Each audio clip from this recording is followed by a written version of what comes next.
अच्छी चीज ये है आज की हमारी इस ट्रांसमिशन की कि आज हमें सेठी साहब ने ज्वाइन किया है स्टूडियोज के अंदर। मैं इस और सेठी साहब गुजारिश है हमारे तमाम शायकीन की कि आप कौमी तराने तक बैठे रहेंगे यहाँ पर रोजे मैशर ता कयामत आप हमारे साथ है। रवीज भाई ये इधर ऐसा कर रहे हैं या ऐसा ही है? नहीं, ये अभी देखे ना, ये जो मैच की सिचुएशन है तो ये अभी ये रिवर्स फ्लिक खेल के बताएंगे। मैं अभी reverse flick, no problem at all. I was a batsman.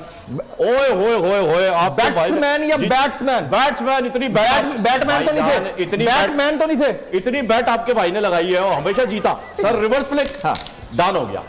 हाँ जी लगाए। ओके जी, ये बॉल है। हाँ रिवर्स फ्लिक। हमारा कैमरा फेल हो गया। आपको फेल हो गया यार, मेरे पास दोबारा से भी नहीं बचे यार।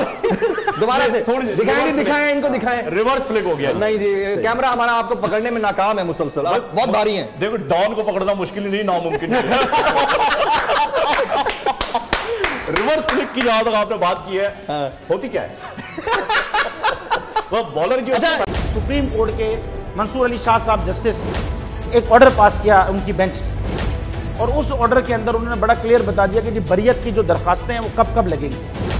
उसमें से एक वजह उन्होंने बताई कि जी जब कोई क्राइम ही ना हुआ हो तो बरी कर दें ताकि अदालतों पे बोझ ना रहे, वो केसेस चलते ना रहे। सुप्रीम कोर्ट की मिसालें कब बनाएगा ऐसे लोगों के खिलाफ जो इस तरह की एफआईआर काट रहे हैं, वैसे ऑफिसर्स, और ऐसे लोग जो इस तरह के केसेस को जजेस चला रहे हैं। रहमत का महीना आ गया है, बख्शिश का सफीना आ गया, होगी मुलाकात उलमाए दीन से, जो देंगे इत्तेहादे बैनुल मसालिकीन का दर्स, जिक्र होगा अंबियाए कराम। रमजान की स्पेशल ट्रांसमिशन रमजान में।